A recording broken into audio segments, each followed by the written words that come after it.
That morning at 9:36, my phone lit up with a message from my husband. Happy anniversary, babe. Stuck at work.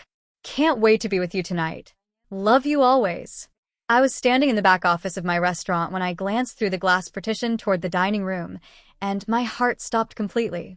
He was sitting there, 2 tables from my office door, kissing a woman with long auburn hair like they had done it 1,000 times before, like it was the most natural thing in the world.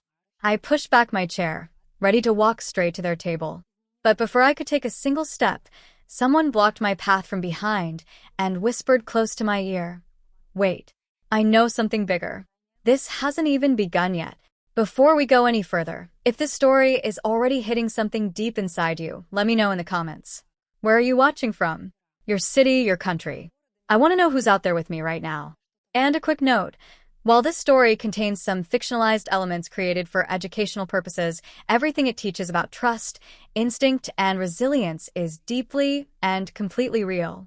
On the morning of February 14th, 2024, a gray Wednesday that marked exactly 2 years since Daniel Hayes and I had exchanged vows beneath a white cedar arch at Waterfront Park in Portland, Oregon, I arrived at Rosalind's kitchen at 7:30 in the morning. 2 full hours before we opened our doors to the public. I had come early, with a purpose. I wanted to spend the day preparing a special anniversary menu. Something that would remind my husband why he fell in love with me in the first place. Why he chose me. Why we were worth fighting for, even after the distance and silence that had been quietly growing between us for the past several months. The back office smelled the way it always did in the mornings. Warm flour and cinnamon from the previous day's batch of churros, faintly sweet, faintly smoky, the smell of work I loved. Through the glass window separating my workspace from the main dining room, I could see my floor manager, Ellie, moving between the tables, setting up for the lunch shift. Morning light filtered through the tall front windows that overlooked Southeast Hawthorne Boulevard in long pale bars across the hardwood floors. I had chosen saffron risotto with Oregon black truffles for tonight's celebration. Daniel's favorite dish. The one I had made for him on our very first date 4 years ago, when we sat at a borrowed kitchen table with candles I'd stuck into empty wine bottles, and I watched his face when he took the first bite, and I thought, I want to keep doing this. I want to keep feeding this person. I was halfway through prepping the mise en place when my phone buzzed against the flour-dusted counter at exactly 9:47 in the morning. The screen lit up with a text from my husband. Happy anniversary, babe. Stuck at work. Can't wait to celebrate tonight. Love you. For a moment, I felt that familiar flutter in my chest. That stupid, hopeful, stubborn feeling that maybe we were still going to be okay. That maybe the tension of the past few months was just a season, not a verdict. I was reaching to type a reply when something through the glass partition caught my eye. Movement in the dining room. A flash of dark fabric. A familiar posture. A particular way of holding the shoulders that my brain recognized before my mind could even process why. I looked up slowly, and through the window separating my back office from the main dining area, I saw him. Daniel was sitting at a corner table near the front window, less than 30 feet from where I stood, frozen behind the glass. He was wearing the dark jacket I had given him for his birthday last year, the one with the subtle checked pattern he said made him feel like himself. He was leaning back in his chair with the relaxed, easy confidence of someone who had absolutely no idea he was being watched. He was not alone. The woman sitting across from him had long auburn hair that fell in glossy waves past her shoulders. She was leaning forward, her hand resting on his forearm. And then she stood, walked around the table, draped both arms around his neck from behind, and kissed him. Not a friendly greeting, not a casual peck on the cheek. Oral kiss. A deep, slow, unhurried, I know exactly who you are kind of kiss. The kind where she tilted her head, and he reached up with one hand to cup her face, the way he used to touch my face before we got married, before routine replaced tenderness. My phone slipped from my hand and hit the wooden desk with a sharp crack. The screen still glowed with his anniversary text. Time seemed to collapse into a single, unbearable point. I stood frozen behind that glass, unable to reconcile the loving message on my screen with the betrayal unfolding 30 feet away in my own dining room. My brain scrambled for any explanation that made sense. Maybe it wasn't really Daniel. Maybe I was hallucinating from exhaustion and stress. Maybe this was some elaborate surprise I didn't understand yet. But I knew that jacket. I knew the exact angle of his shoulders when he was fully relaxed. I knew how he touched someone's face when he kissed them because he had kissed me exactly that way for 4 years. There was no misreading this. There was nothing to misread. I was already moving toward the office door, my hand reaching for the doorknob, my vision narrowing to a single white-hot point of rage, when a hand closed firmly but gently around my shoulder from behind. I spun around, heart hammering. Standing behind me was a woman I hadn't seen in nearly 4 years. Detective Claire Patterson, my closest friend from Jefferson High School, dressed in plain clothes, a dark leather jacket, her police badge clipped discreetly to her belt. Her eyes were steady and serious, and there was something in her expression, a precise mixture of genuine concern and professional authority, that stopped me where I stood. "Wait," she said quietly, her voice barely above a whisper, but carrying absolute weight. "Don't go out there yet, Sophie. I know something bigger. This hasn't even started." She kept her hand on my shoulder, holding me in place while every muscle in my body was screaming at me to push through that door. Certa här. My vision blurred with tears I hadn't realized were already falling. My entire body was shaking. "Claire, what are you? How did you even?" My voice came out as a broken whisper. "I was having coffee at the counter," she said, nodding toward the bar near the front of the dining room, where a half-finished ceramic mug still sat beside a folded newspaper. "I come here some mornings on my days off. I saw him walk in about 20 minutes ago. I saw what just happened. And I saw your face through that window." She tightened her grip slightly on my shoulder. "Sophie, if you walk out there right now, emotional, unprepared, without any evidence, you'll tip him off. You'll lose every chance of finding out what he's actually been planning. I've worked enough domestic cases to know that men bold enough to do this in their wife's own restaurant are usually capable of much worse than an affair." "I need to know what's happening," I whispered, my voice cracking. Claire's expression softened by a fraction. "Then go home right now, while he thinks you're still here working. Go through his things. His desk, his laptop, his phone records if you can access them. Find the evidence. Photograph everything. Save emails, make copies of documents, and then call me." She pulled a business card from her jacket pocket and pressed it into my shaking hand. "If you confront him now, in public, without proof, while you're this emotional, he will deny everything. He'll make you feel paranoid. He'll cover his tracks before you even understand what you're supposed to be looking for. Don't hand him that power." I looked back through the glass. Daniel was already standing, pulling his wallet from his pocket, dropping bills on the table. The auburn-haired woman had already disappeared from her seat. Claire was right. If I went out there now, I'd get nothing but smooth denials and confused looks. But if I stayed quiet, if I went home while he thought I was safely occupied here, I might find the truth. "Okay," I whispered. "Okay." Claire squeezed my shoulder once more. "Be smart, Sophie. Be strategic. And call me the moment you find something." The second Daniel walked out the front door at 9:52, I grabbed my coat and keys without saying a word to Ellie, without turning off the burner behind me, without even untying my apron.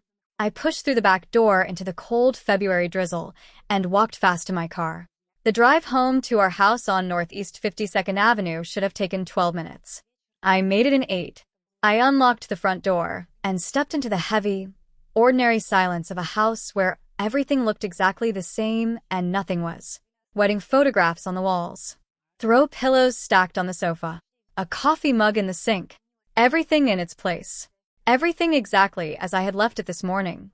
Except nothing, not a single thing in this house, was what I had believed it to be. I walked directly to Daniel's home office. The door was half open. On his desk were papers. Dozens of them, spread across the surface in careful piles. The top document was a petition for dissolution of marriage, Multnomah County Circuit Court, listing Daniel James Hayes as petitioner and Sophie Marie Voss as respondent. Fully completed. His signature in blue ink at the bottom. Only my signature line remained blank. Beneath it was a business valuation report for Rosalind's Kitchen. The number printed at the top made my vision swim. $2.9 million. I kept going through the stack. An email from a man named Brandon Cole, Director of Acquisitions at Summit Restaurant Group, dated October 28, 2023. Daniel, we're ready to close the moment you secure the power of attorney. The $2.9 million offer holds. Make sure she's in the right state of mind to sign before the deadline. Once the transfer is complete, the funds go to your offshore account immediately. Another email, dated February 9th, confirming the red-haired contact is confirmed and fully on board. She'll manage the emotional angle. I continued flipping through the documents. My hands had stopped shaking. Something colder had replaced the shaking.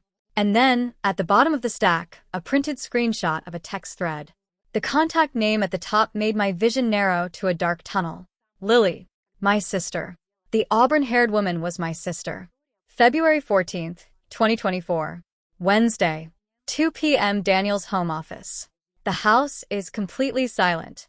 I've been sitting here for almost 3 hours now, staring at the divorce papers, at the valuation report, at Brandon Cole's emails, waiting for some part of my mind to make sense of what I'm looking at.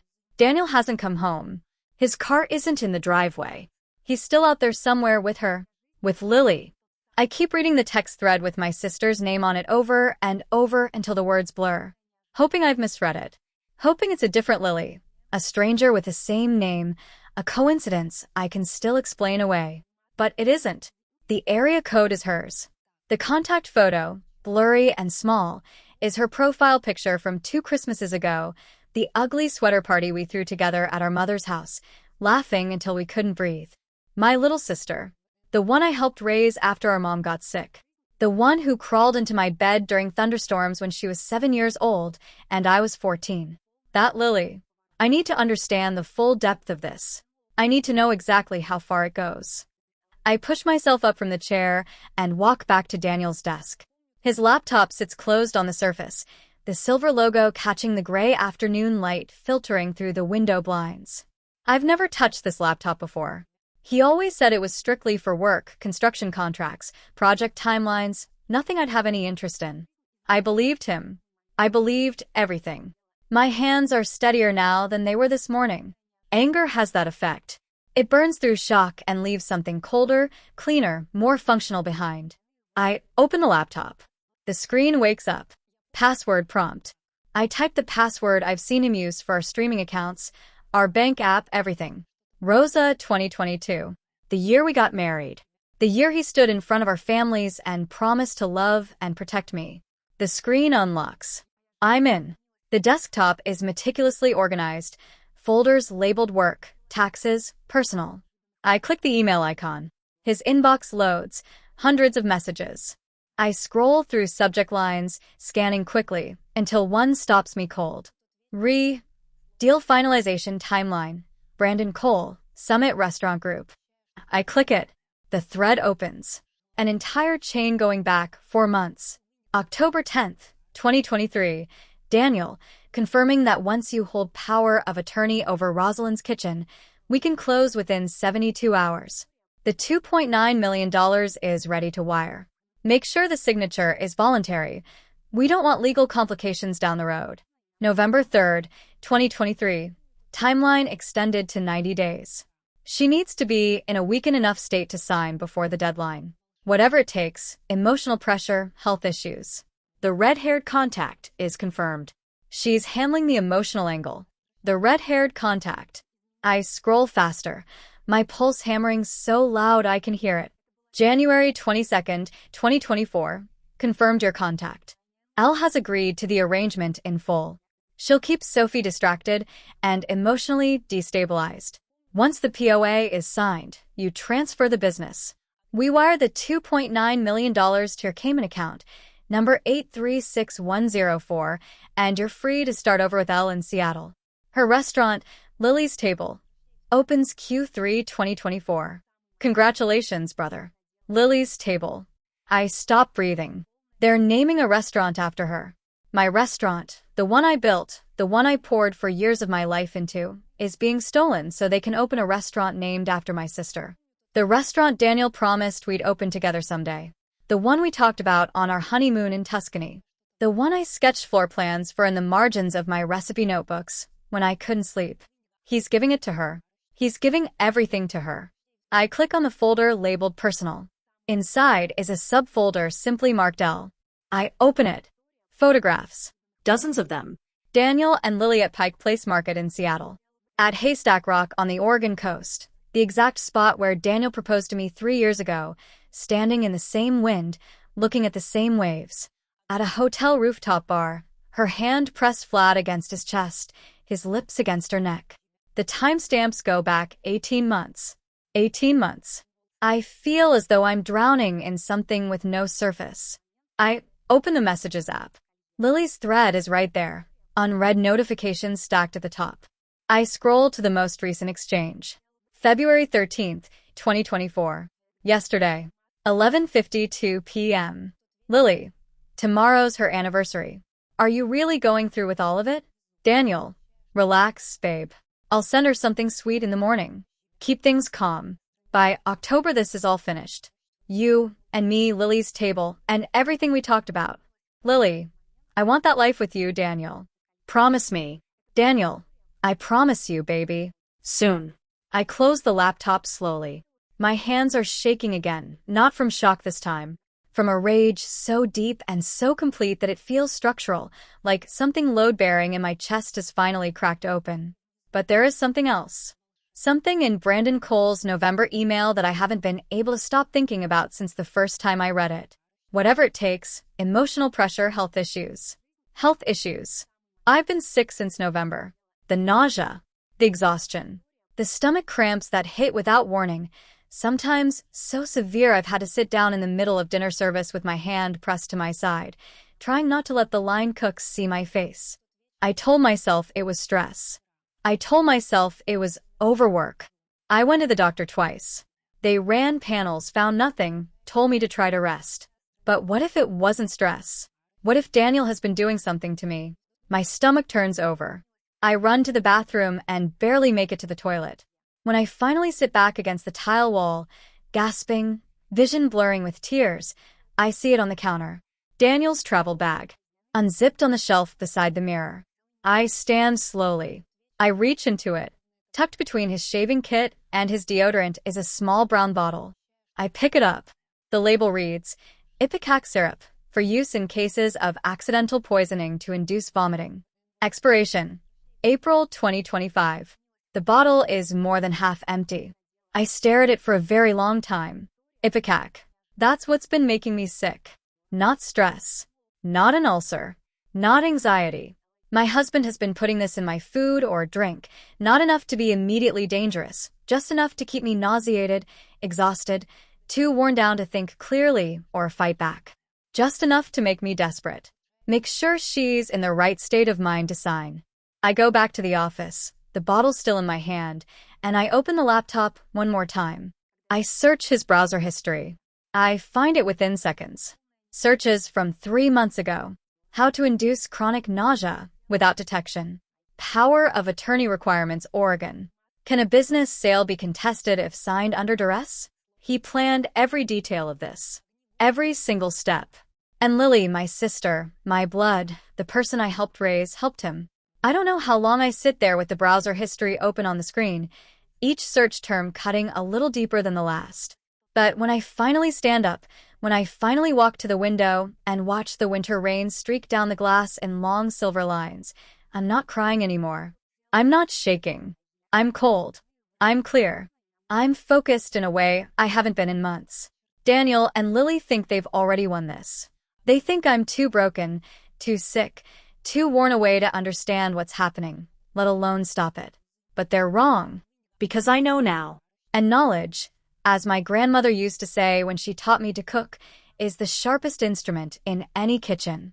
I just need to figure out exactly how to use it. But first, I need to know precisely what Daniel has been putting in my coffee every morning. And I need proof that will hold up in court. February 15th, 2024. Thursday, 6:30 a.m.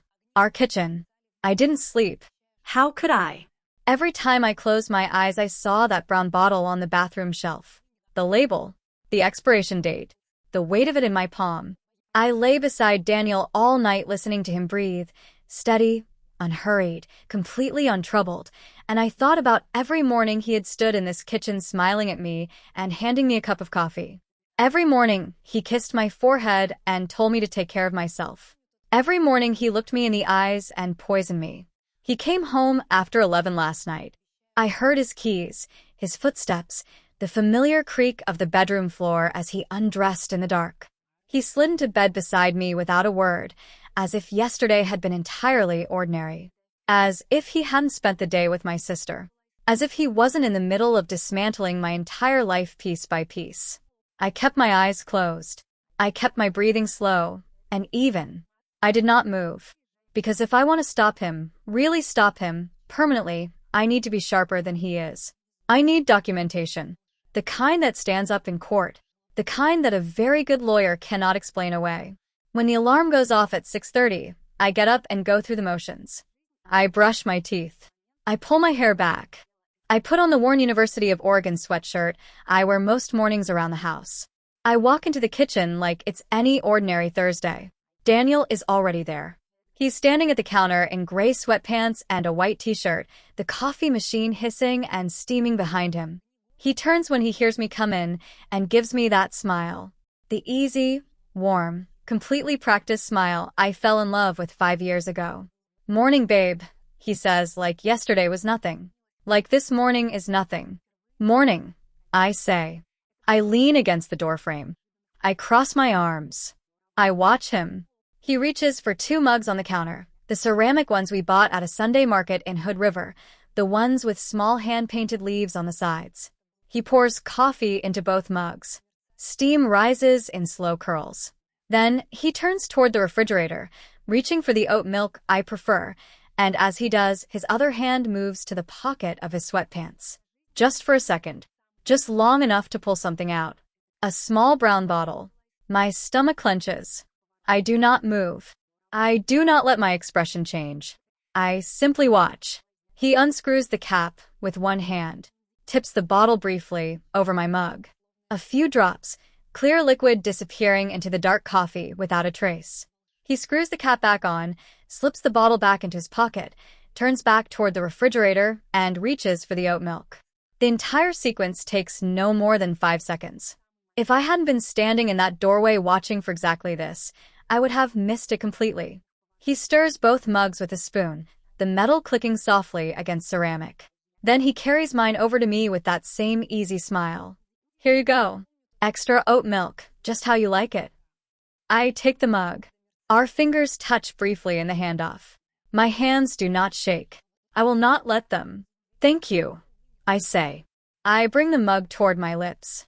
The smell hits me before the liquid does. Coffee, bitter and sharp, and underneath it something else. Something clinical. Something that doesn't belong there. I let it barely graze my lips, then lower the mug. "Perfect," I say. Daniel leans against the counter with his own coffee, scrolling his phone. Probably texting Lily. Probably reviewing whatever the next step in their plan looks like.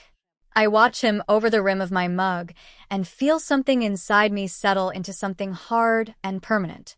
This man that I married, this man that I trusted with everything I had, has been deliberately poisoning me every single morning for months. I trace it back. November, that's when it started. The nausea that came in waves during dinner service. The exhaustion so heavy I had to grip the edge of the prep station to stay upright. The stomach cramps that made my line cooks exchange worried looks when they thought I wasn't watching. I thought I was ill. I thought it was the pressure of running a restaurant while a marriage slowly went cold around me. The whole time it was the coffee. "You okay?" Daniel's voice pulls me back. He's looking at me with his head slightly tilted, concern arranged carefully on his face. "Fine," I say. "Just didn't sleep well." "You've been saying that a lot lately." He sets down his mug and steps closer, reaching up to brush a strand of hair back from my face. His touch makes my skin crawl. "Maybe you should let Ellie handle the restaurant today. You need rest, Sophie." "Rest, so I'll be weaker. Rest, so I'll be easier to manage." "Maybe," I say, forcing a small smile. "I'll think about it." He kisses my forehead. Soft. Careful. Exactly the way he kissed me on our wedding day. "I love you," he says. For one fractured second, some ancient part of me almost believes him. Then he picks up his keys and heads for the door. Early meeting. See you tonight. Okay, I say. The door closes. I wait until I hear his car pull out of the driveway and the sound of the engine fade down the street. Then I move. I take a small clean jar from the spice cabinet and pour the untouched coffee into it. Every last drop. I screw the lid on tight, wipe the outside clean, and tuck it carefully into my purse. Then I pour Daniel's remaining coffee down the drain, rinse both mugs, and load them into the dishwasher. I stand at the sink for a moment, gripping the edge of the counter, breathing. 3 months. He's been doing this for 3 months. Every morning, the same smile, the same routine, the same cup of coffee, and I didn't see it. But I see it now.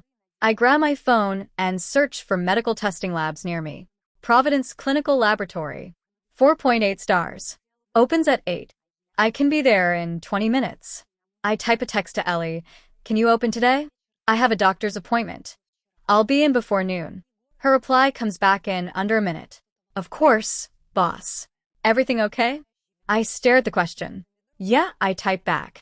Just routine. I pick up my purse, the coffee sample inside, and I go. February 16th, 2024. Friday. Just past 10 in the morning.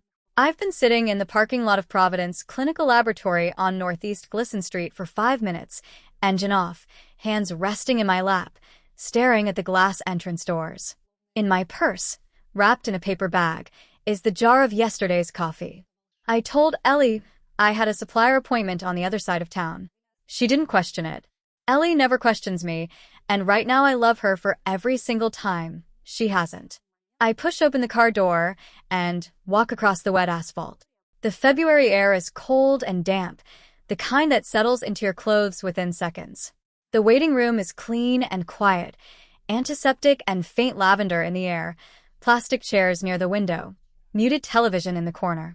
A receptionist behind plexiglass looks up when I approach. Good morning. How can I help you? I need to speak with someone about a toxicology test, I say, keeping my voice level. For a beverage sample. The receptionist's expression shifts almost imperceptibly. She picks up her phone, murmurs something, nods. Dr. Brennan will be with you in just a few minutes. Please have a seat.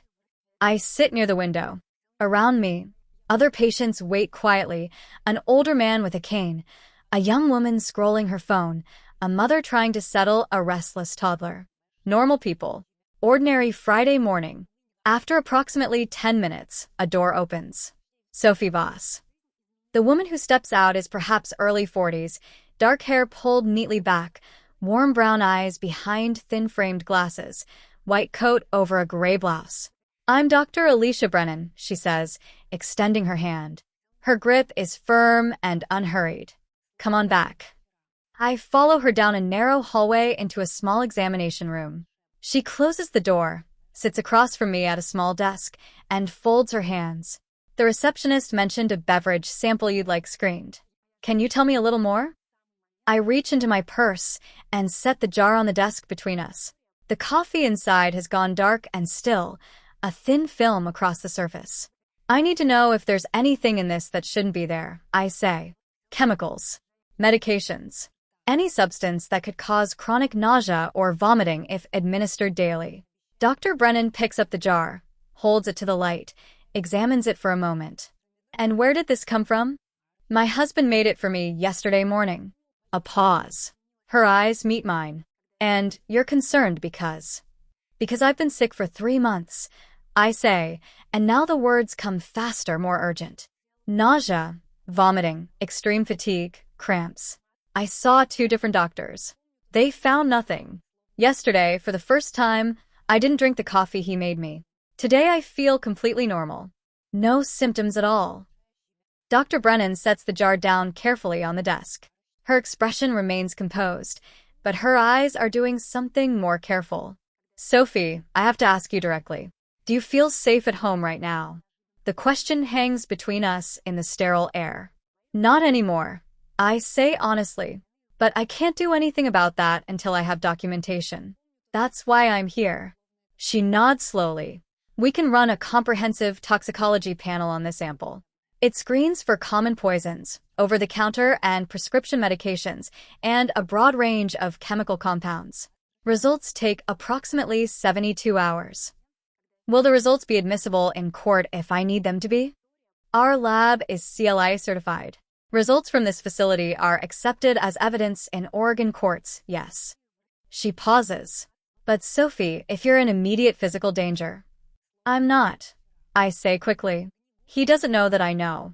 I need to keep it that way until I have everything I need. She studies me for a long moment. Then she nods and reaches for her keyboard. The panel will run $132. Would you like to put that through insurance? Cash, I say, pulling out my wallet. And please, don't run it through my insurance. She doesn't ask why. She processes the payment, hands me a receipt, and walks me back to the reception area. At the door, she pauses and puts one hand briefly on my shoulder. If anything changes before Monday, if you feel unsafe, if anything escalates, call 911 first. Then call me.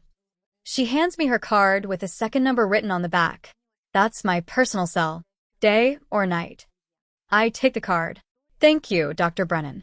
I walk back to my car in the cold morning air, the receipt folded in my pocket, and I feel something shifting inside me. Not relief, exactly. More like the first moment after a long illness, when you understand the name of what's been wrong with you, and you understand that naming it is the beginning of fixing it. 72 hours.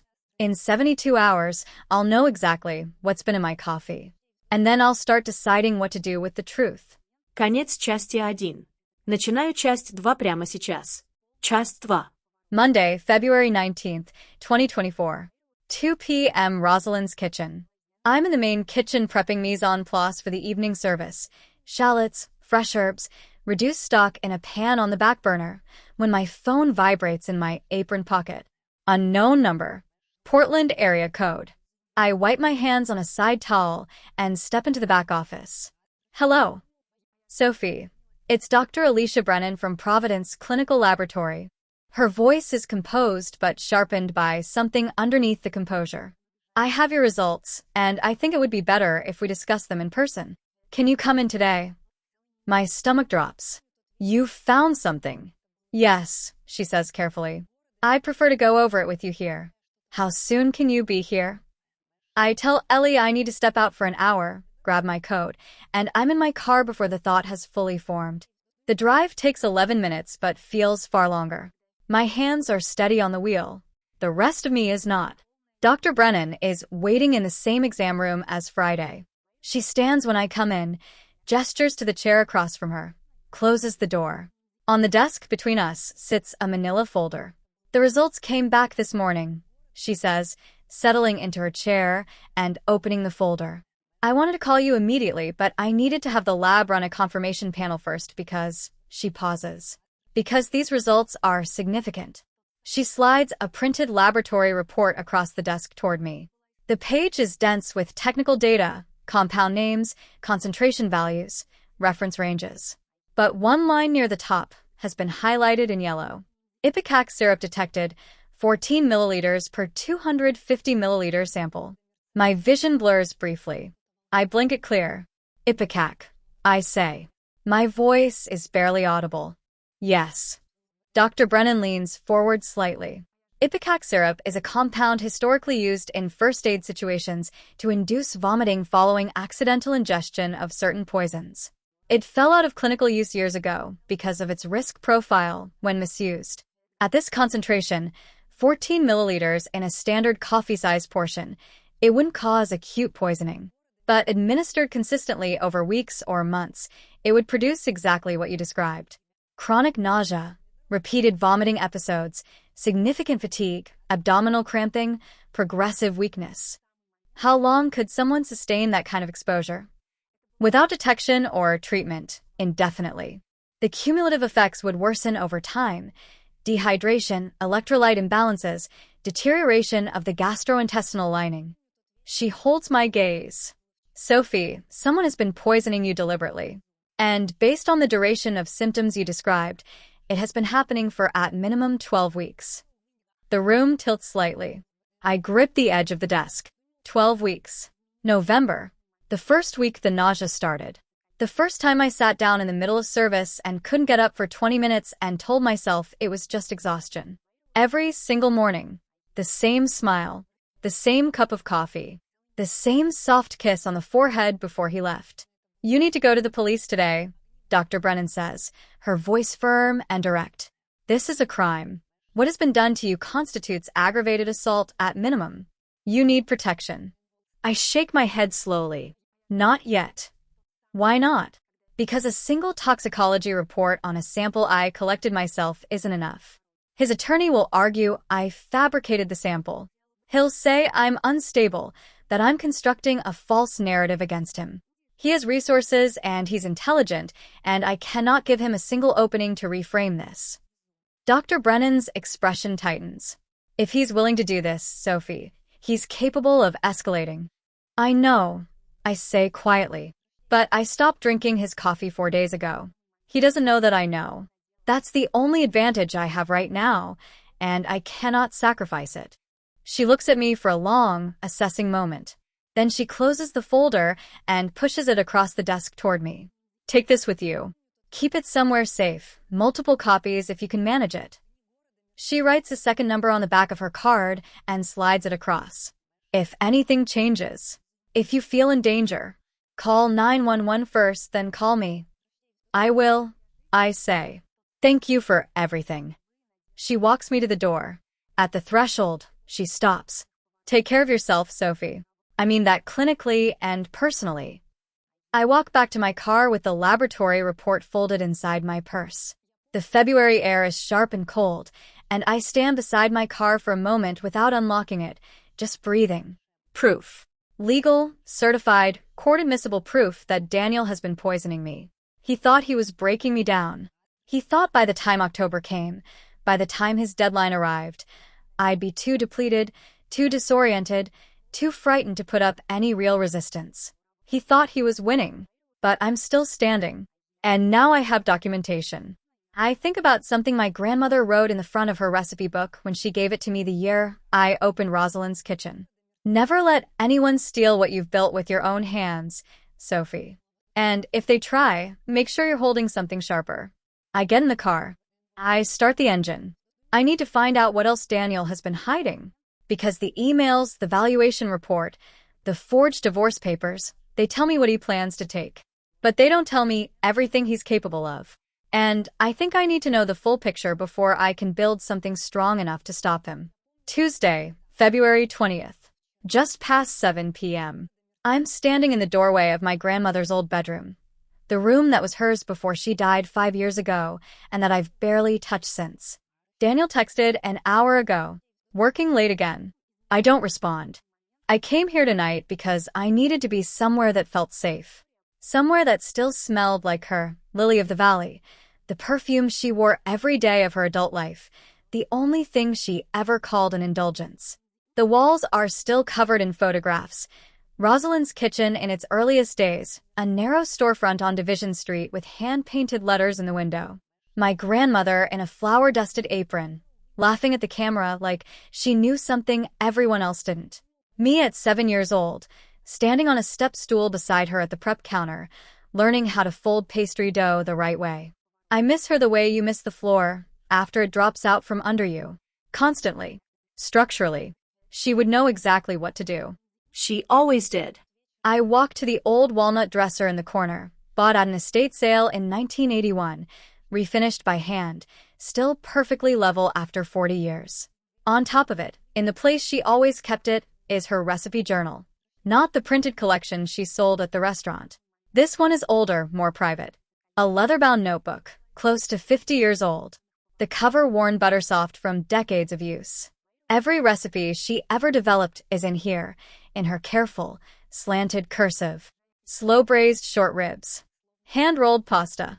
The lemon tart that built her reputation. I've looked through this book 100 times since she died. I've never been able to bring myself to cook directly from it. It would feel too much like losing her again, using the last thing that's fully hers. Tonight I reach for it anyway, maybe because I need to feel close to something real. Maybe because I need to remember that I come from someone who survived harder things than this and still built something beautiful. I lift the journal carefully and sit down on the edge of the bed. The leather cover is worn along the spine, the stitching starting to separate at one corner. As I turn it in my hands, that corner catches on the fabric of my sleeve, and I hear a soft tearing sound. I look down quickly. The leather along the inner edge of the front cover has peeled slightly away from the cardboard backing, revealing something underneath that should not be there. Not cardboard. Paper.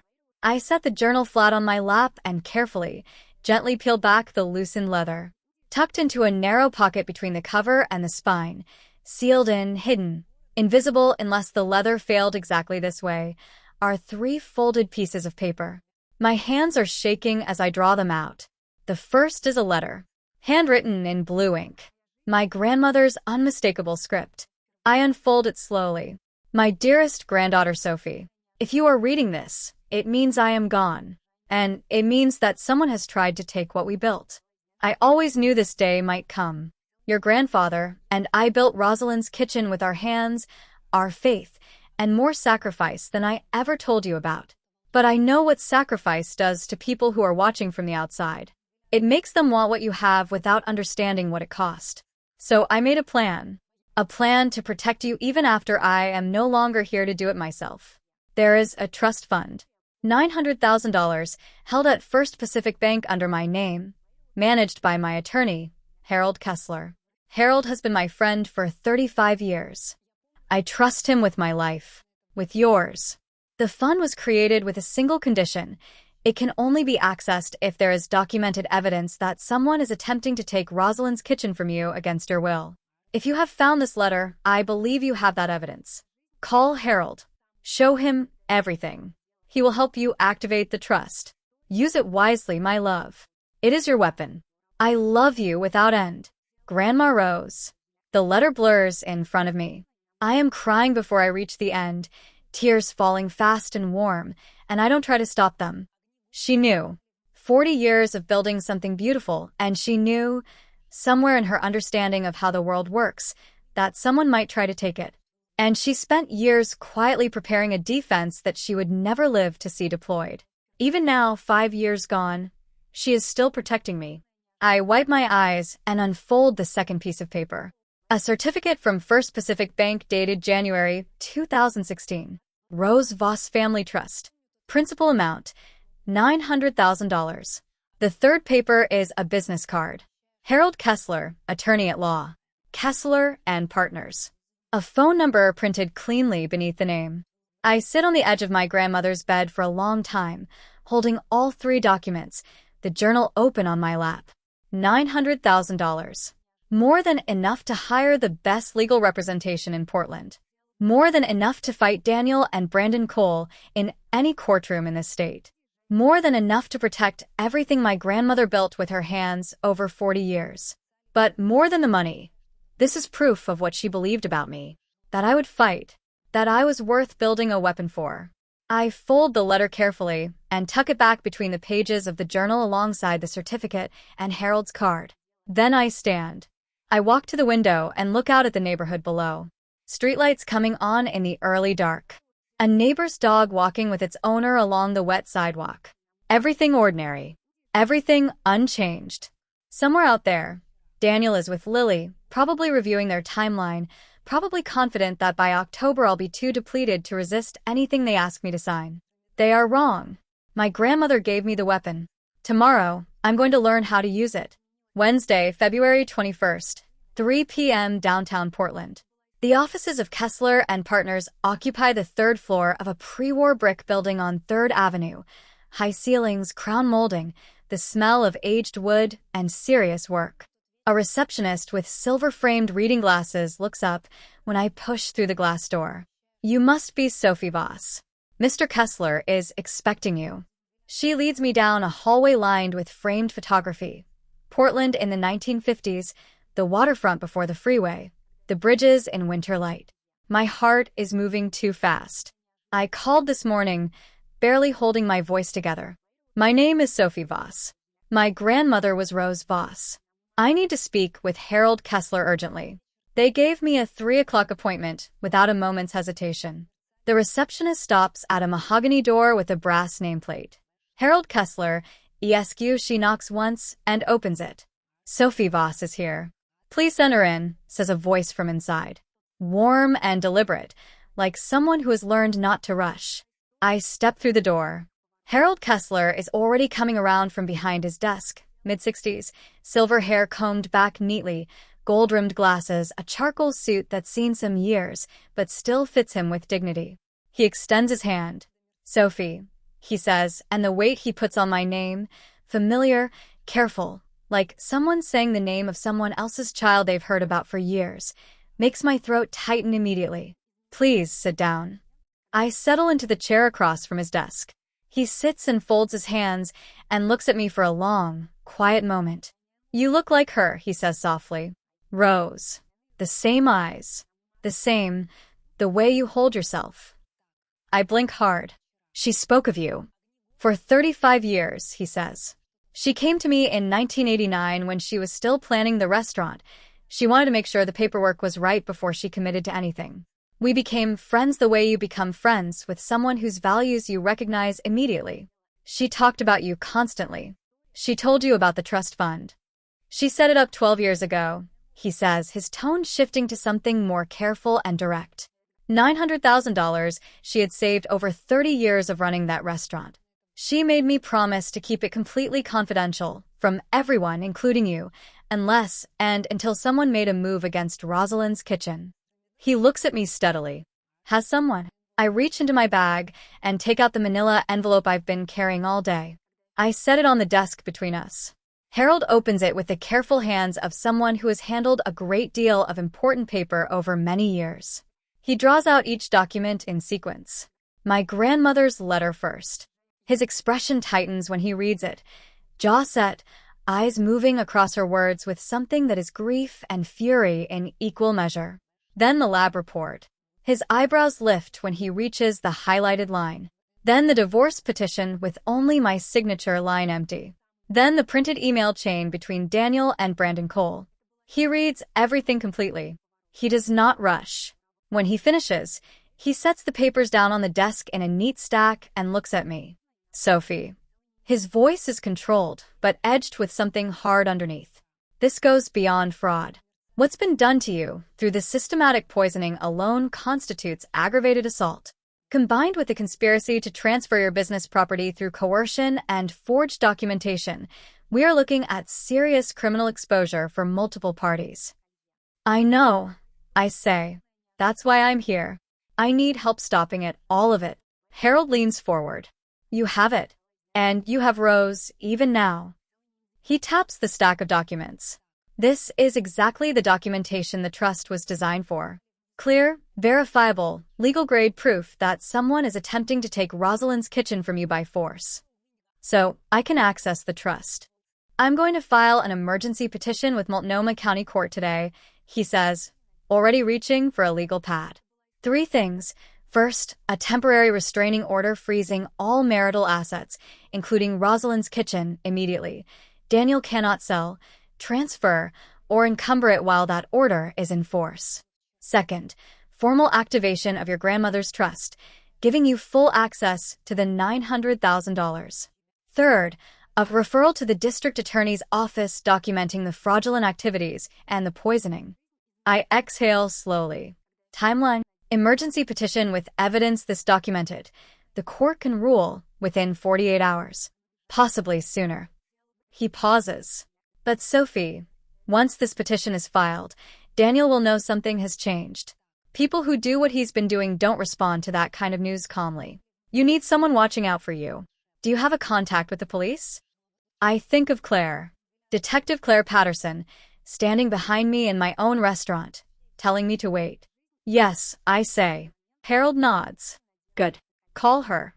He stands and comes around his desk, placing one hand briefly on my shoulder.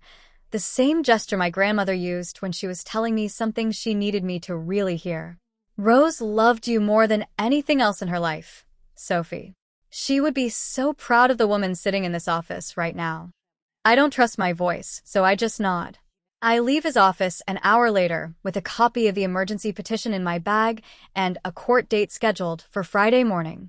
The late afternoon light is breaking through the cloud cover as I walk to my car, pale gold, tentative, the first real light I've seen in days. My grandmother built something real. She protected it with 30 years of careful planning. And she trusted me to carry it forward. I pull out my phone and scroll to Claire Patterson's name. She answers on the second ring. Sophie. I've been waiting for you to call. I have evidence, I say. A lot of it. Can we meet? Saturday, February 24th, 11 a.m. Stumptown Coffee, Southeast Division. I'm already in the corner booth when Claire walks through the door at 11:15, jeans, dark leather jacket, her badge discreetly in her purse. She scans the room automatically when she enters, the way people in her profession always do, and finds me in 3 seconds. She slides into the booth across from me. How are you holding up? Better than I was, I say honestly, because of what you told me that day. If you hadn't stopped me, I would have walked out there with nothing. I'm glad I was there, she says. What did you find? I place the manila folder on the table between us and push it toward her. I watch her face as she reads, the eyes widening at the toxicology report, the jaw setting at the email chain between Daniel and Brandon Cole, the expression going dark and professional at each successive document. Ipecac, she says quietly, not looking up. He's been poisoning you for how long? November through February. 3 full months. Jesus. She turns to the next page. Her eyes track across Brandon Cole's email.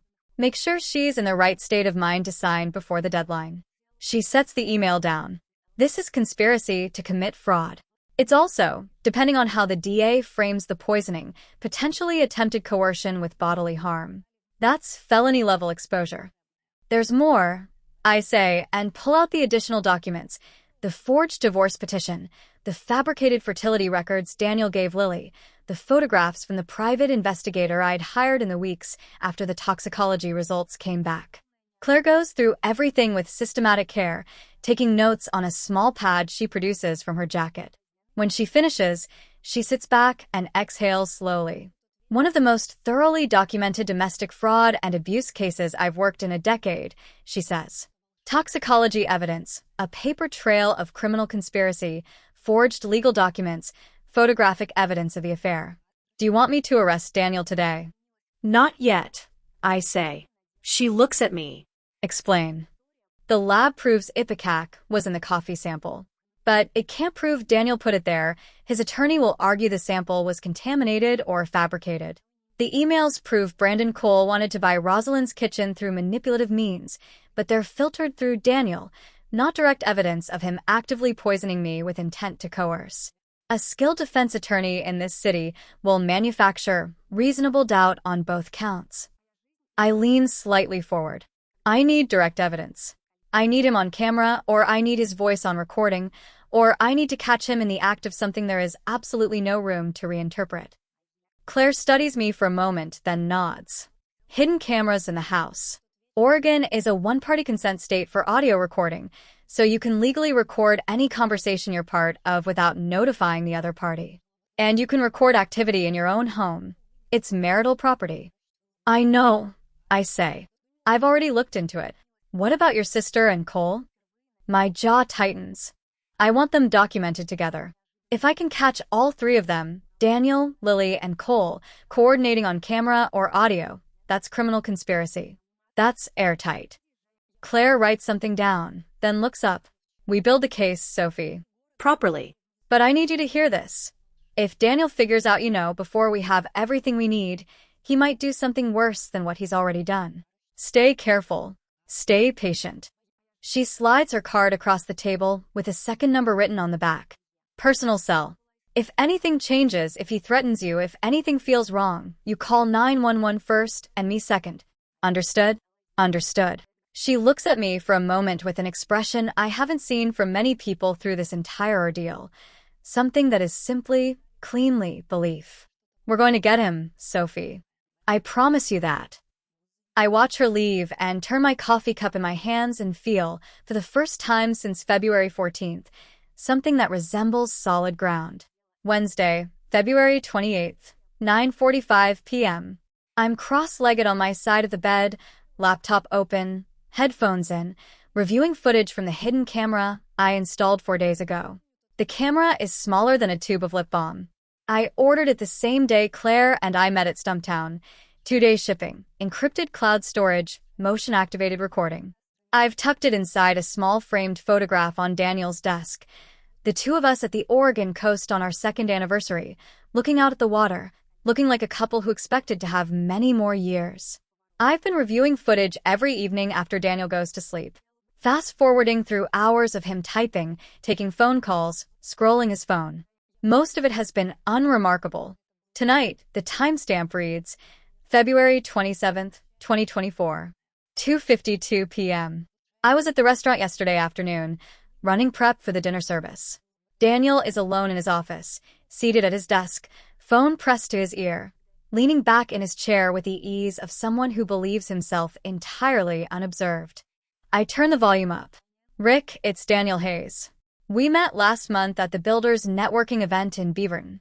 A pause. A man's voice on the other end, muffled but audible. Yeah. I remember. What's this about? I need a job done at a restaurant. Rosalind's Kitchen, on Southeast Hawthorne. You know it. I've been there. Good food. What kind of job? Gas line inspection, Daniel says smoothly. But there's something specific I need. I need you to loosen one of the primary valves. Not enough to be immediately detectable, just enough to create a slow accumulation. Something that won't register for a couple of hours after the kitchen opens. A long silence. Are you serious right now? Completely serious. And I'll pay you $6,000 in cash. No paper trail. Another silence. Longer this time.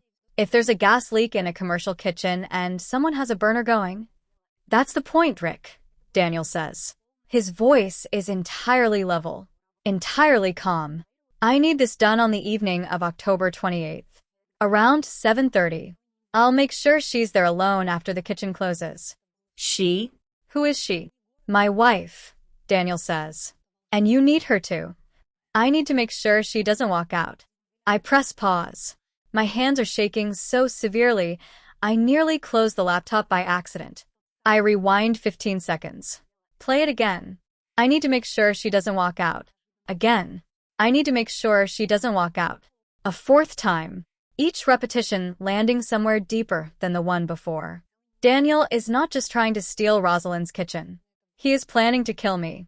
He has hired someone, a man named Rick, to sabotage the gas line in my grandmother's restaurant on a specific night, at a specific time, with the explicit intent that I would be inside alone when it ignited. He would inherit the restaurant as my widower. He would sell it to Brandon Cole within 72 hours. He would wire the proceeds to a Cayman Islands account and move to Seattle with Lily. And he would spend the rest of his life pretending it was a tragic accident. I press play again, forcing myself to continue. On screen, Rick's voice comes back. Quieter now. Uncertain. Daniel, man, if somebody dies from that. No one is going to connect it to either of us, Daniel says, cutting him off. Old building. Commercial kitchen. The fire marshal's report will say faulty gas fitting, inadequate maintenance. Standard findings in a structure that old. My wife dies in a kitchen accident. I grieve publicly for 6 months. I sell the restaurant to a hospitality group who've been interested for years. Clean. Simple. Untraceable. 6,000, Rick says finally. Cash. Call me before March 15th. The line goes dead. Daniel sets his phone on the desk, stretches his arms above his head, and goes back to typing on his laptop. Like nothing happened.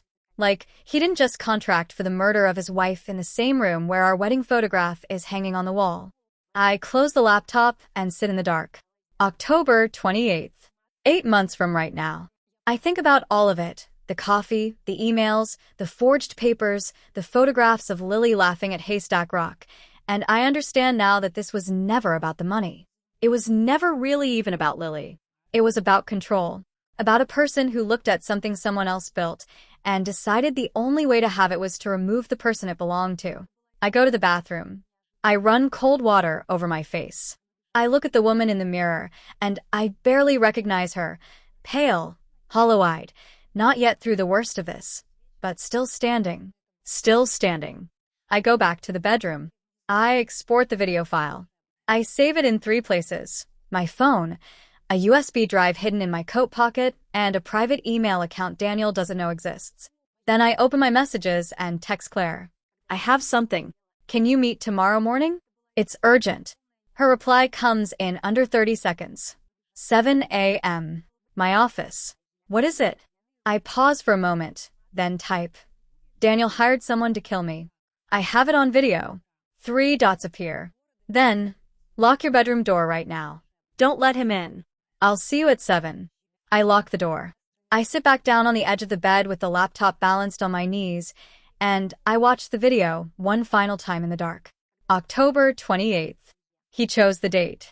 He chose the location. He chose the method. But he chose all of those things without knowing I was watching. And by the time he understands that I've been watching, it will be far too late. Конец части 2. Начинаю часть 3 прямо сейчас. Часть 3. Tuesday, March 5th. Just past 4 p.m. Anderson Investigations, Southwest Morrison Street. The office smells like burnt coffee and old files. A man in his 50s with close-cropped gray hair and the build of someone who spent 20 years doing something physical before he started doing this sits behind a desk that has clearly never been organized on purpose. He looks up when I come in. Sophie Voss. That's me. Tom Gaines. He stands and shakes my hand with the grip of someone who doesn't think about grip. Sit down. I hired Tom 6 days ago, the morning after I showed Claire the recording of Daniel planning to kill me.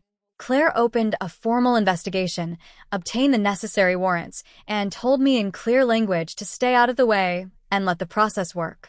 I stayed out of the way for 4 days. Then I hired Tom. I needed to understand why. Not in the legal sense. I had plenty of documentation for the legal sense. But in the human sense, I needed to understand the full architecture of what Daniel and Lily had built and how deep it went. Tom slides a folder across the desk toward me. 5 days of surveillance. Here's what I found. I open it. The first page is a typed summary. The second page begins the photographs. Daniel and Lily entering the Marriott on Southwest 5th Avenue. Daniel and Lily at a corner table at a wine bar on Northwest 23rd. Daniel and Lily in the parking lot of a grocery store, her arms around his neck, his hands on her waist. My stomach turns. I keep reading. They meet consistently 3 to 4 times a week, Tom says, leaning back. Always at the Marriott. Window between 2 and 5 p.m. when you're at the restaurant. They check in under a different name, Mr. and Mrs. Harrison. Cash payments. I nod. What else? Tom pulls out a second photograph. Lily walking out of a medical office building. A folder tucked under her arm, a careful half smile on her face. Your sister has been seeing a fertility specialist at the Portland Fertility Center on Northeast Glisson. I followed her there twice last week. Standing appointments, Tuesday and Thursday mornings. I look up. She's trying to get pregnant. That's the picture it paints, Tom says. She's been going since at least January. Acts like someone who's planning a future. Does she know he's married to me? I almost ask, and then stop because the answer is self-evident in every photograph on this table. Tom slides one more photograph across the desk. Took this yesterday. Them at a coffee shop, the one near Powell's. Daniel was showing her a document. Couldn't get close enough to read it, but it had a clinical logo at the top. I pick up the photo and zoom in with my phone camera. The logo at the top of the paper in Daniel's hand resolves slowly. Oregon Wellness Center. Patient. Daniel James Hayes. Diagnosis. Low sperm motility, secondary to prior injury. Treatment protocol. Testosterone supplementation. Estimated course. 14 months. My heart stops. I think back to every conversation I've ever had with Daniel about starting a family. Not ready yet. Let's wait until the restaurant is more stable. We'll talk about it next year. 2 years of waiting. 2 years of him turning the conversation gently sideways every time I raised it. Can I use your phone for a quick call? I ask Tom. I dial Claire. She picks up on the second ring. Sophie. Everything okay? I need you to check something for me. Daniel's medical records. Specifically, has he ever had a vasectomy? A pause. Why? Because I'm looking at a photograph of a document he just showed my sister that says he's being treated for low sperm count. And I want to know if that document is real. Hold on. We have the warrant. I hear keyboarding in the background. 30 seconds. 40. Then, Sophie. Something in her voice. Tell me. Daniel Hayes had a vasectomy performed at OHSU on September 3rd, 2019. Claire says, very carefully. Permanent stérilisation. No reversal procedures on record. 3 years before he married me. 5 years before he showed my sister a fabricated treatment plan and let her believe she was building a future with him. He's been lying to both of us, I say. Sophie. He told me he wasn't ready for children. He told Lily he was trying to fix a medical problem so they could have a family. Both of those statements are lies constructed around the same secret. I know, Claire says quietly. I'm sorry. I thank her and hang up. Tom is watching me with the measured expression of someone who has seen a lot of difficult things and learned not to comment on them unless asked. I open Daniel's text archive on the backup copy I made 2 weeks ago. I scroll until I find what I half expected to find, a message from Daniel to Brandon Cole, dated February 22nd. The key to managing both of them is hope. As long as Sophie thinks we'll talk about kids someday, she won't push for anything drastic before October. And as long as Lily thinks she's working towards something real, she'll do whatever I ask. People in hope are the most cooperative people in the world. Easy. I read it twice. Then I close the phone. Tom is still watching me. Bad news. He's been lying to everyone, I say. My sister thinks she's his future. I thought I was his present. Neither of us was anything except a means to an end. You want me to keep on them? Yes, I say. Every meeting. Every document. Everything.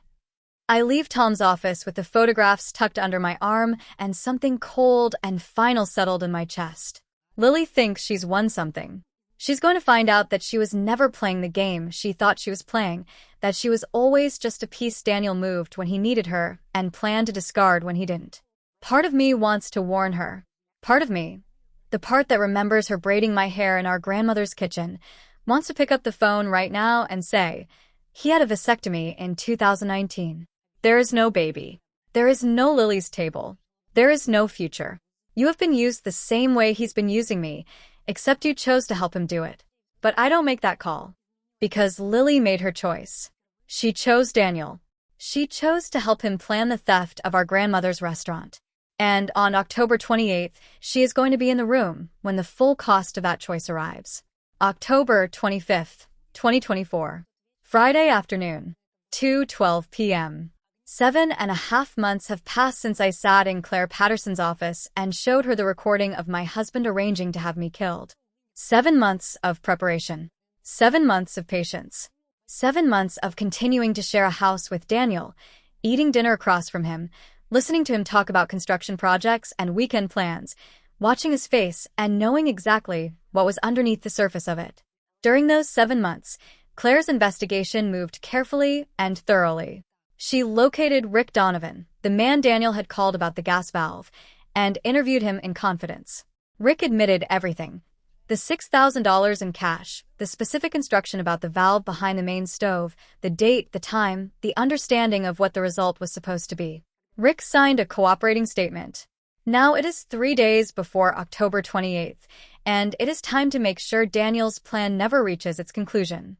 I'm standing in the kitchen at Rosalind's kitchen with my phone pressed to my ear. Pacific Northwest Gas, this is Marcus. How can I help you? Hi, I'm calling from Rosalind's kitchen on Southeast Hawthorne. I've been noticing a faint gas smell near the main stove line for the past 2 days. I want to get someone out to check it right away. Yes, ma'am. We take that seriously. I'm dispatching a technician to your address. Can you confirm the street number? 428 Southeast Hawthorne Boulevard. Perfect. Someone will be there within 90 minutes. In the meantime, please don't use any open flames, and if the odor intensifies, please evacuate and call 911. 55 minutes later, a Pacific Northwest Gas van pulls up outside. The technician who comes in is maybe 35, efficient, methodical, carrying a gas detector and a toolbox. He scans the kitchen, works his way toward the back of the stove, and within 2 minutes he pauses. Ma'am, this fitting here. He points to a brass valve coupling behind the main gas line. This has been manually loosened. See how this joint isn't fully seated? It wouldn't produce an immediate detectable leak, but if you ran the burners at high heat for a sustained period. How bad? At full commercial output? Within 40 minutes, you'd have a significant accumulation. If something ignited it, he stops. He looks at the fitting. He looks at me. Did someone do this deliberately? Can you fix it? I ask. Absolutely. Give me 10 minutes. He tightens every fitting, runs the detector over the entire line, checks every connection. You're solid now, he says finally. But I have to file a report on this. A fitting in this condition doesn't happen by accident. I reach into the pocket of my apron. I understand. But my husband is very anxious about anything involving the restaurant systems. If he finds out I called the gas company, it'll cause a significant issue at home. Could I ask you to handle this off the books? I want to compensate you for the trouble and the discretion. I hold out $500 in cash. The technician looks at the money for a moment. He looks at the repaired fitting. He looks at my face, and I wonder what he reads there, whether he understands any fraction of the context behind this request. He takes the money. You call us immediately if there's any odor. Any at all. I will. Thank you. He leaves. I lock the door behind him and stand alone in the kitchen, exhaling slowly. Step 1. The valve is repaired. Daniel doesn't know. Rick doesn't know. But I need more than a repaired fitting. I need the ability to control that gas line from a distance at a moment's notice, regardless of what happens on October 28th. I take out my phone and make a second call. Walsh Technical Services, this is Peter. Peter, my name is Sophie Voss. I need a smart remote shutoff valve installed on a commercial gas line today, if at all possible. The job needs to be discreet. Money isn't a concern. Today's tight, but what's the address? At 6 p.m., a gray unmarked van pulls up. The man who gets out is mid-50s, methodical, the kind of tradesperson who doesn't ask more questions than the job requires. Claire recommended him, retired commercial gas engineer, completely reliable. I take him to the kitchen and show him the main line. He examines everything for 2 minutes. Remote shutoff. You want to control it from an app? Yes. From anywhere. Instant response. He nods. Motorized valve, cellular control module, synced to your phone. 2 hours, maybe a little more. $1,200. Done. He works without conversation, which I appreciate. When he finishes, he hands me his phone. Download this app, GasSafe Pro. I've already paired your valve. See this button? Red. Emergency shutoff. Press that. The valve closes in under 2 seconds. Nothing gets through. Your stove won't ignite. Nothing in this kitchen runs.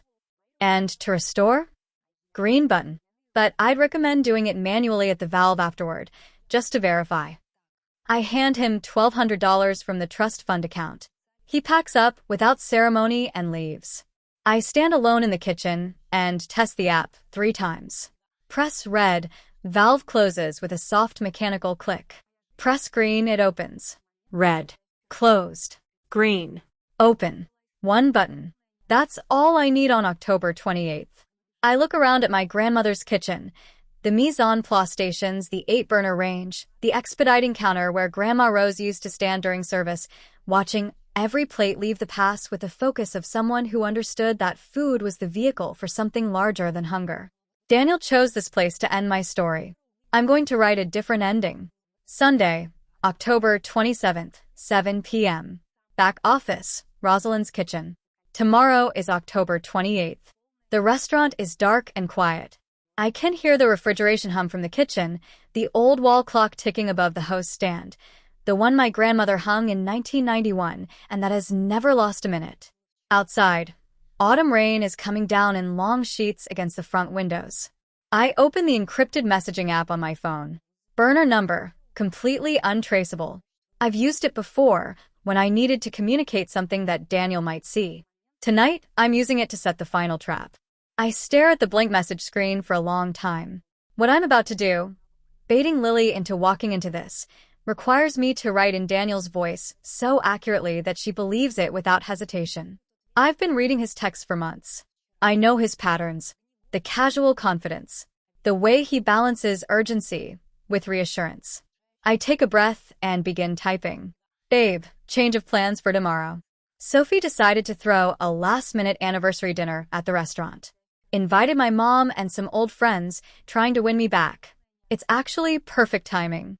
With all those people there, the whole thing reads even more like a tragic accident. Crowded room, chaotic evening, no one focused on the kitchen.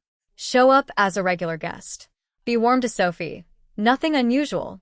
After everyone leaves around 10, we'll both have airtight alibis because we were visible all evening.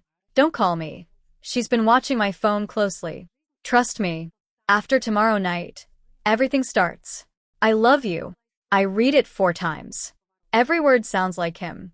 Every reassurance, every detail calibrated to make Lily feel included and secure. I hit send. Delivered. I set the phone on the desk and wait. 1 minute. 2, 5, buzz. Okay, babe. I'll be there. After tomorrow, we'll finally have everything we've been waiting for. I stare at her words and feel something crack quietly in the middle of my chest. We'll finally have everything. She believes it completely. She believes Daniel loves her. She believes they are building something real together. She has no idea that the man she's been protecting and helping and risking everything for had a vasectomy 5 years ago. She has no idea that in Daniel's February 22nd text to Brandon Cole, he refers to her the way a person refers to a tool, something useful, something deployable, something to be set aside when the job is done. She doesn't know any of it. And part of me, a part that coexists uncomfortably with everything else I'm carrying tonight, grieves for that. Grieves for the sister I thought she was, and for the version of the story where neither of us had to be in this room. But I can't let that grief change what happens tomorrow. I type back, still in Daniel's voice. That's everything, baby. See you there.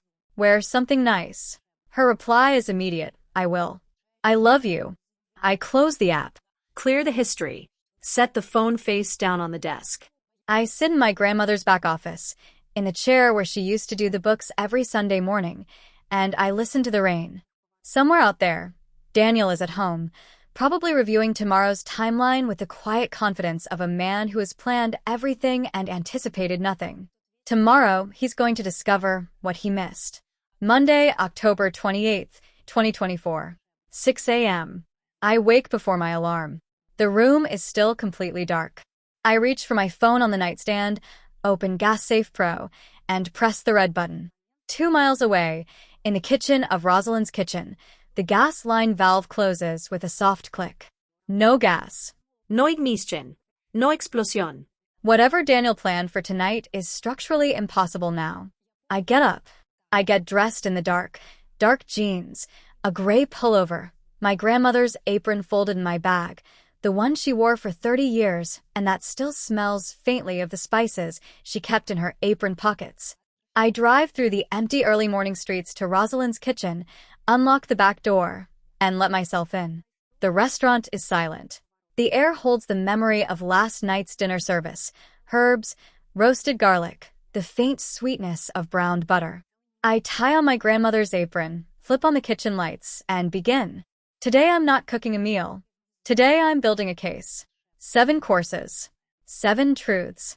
7 pieces of evidence presented in the language my grandmother taught me, not as accusations, not as performance, but as nourishment. The kind that costs something to prepare and changes the person who receives it. I take a piece of chalk and write the menu on the board I'll hang in the dining room tonight. Course 1, morning coffee. Ipecac syrup, 14 milliliters per serving. 3 months of deliberate poisoning. Course 2, the unsigned document, power of attorney obtained through fraud.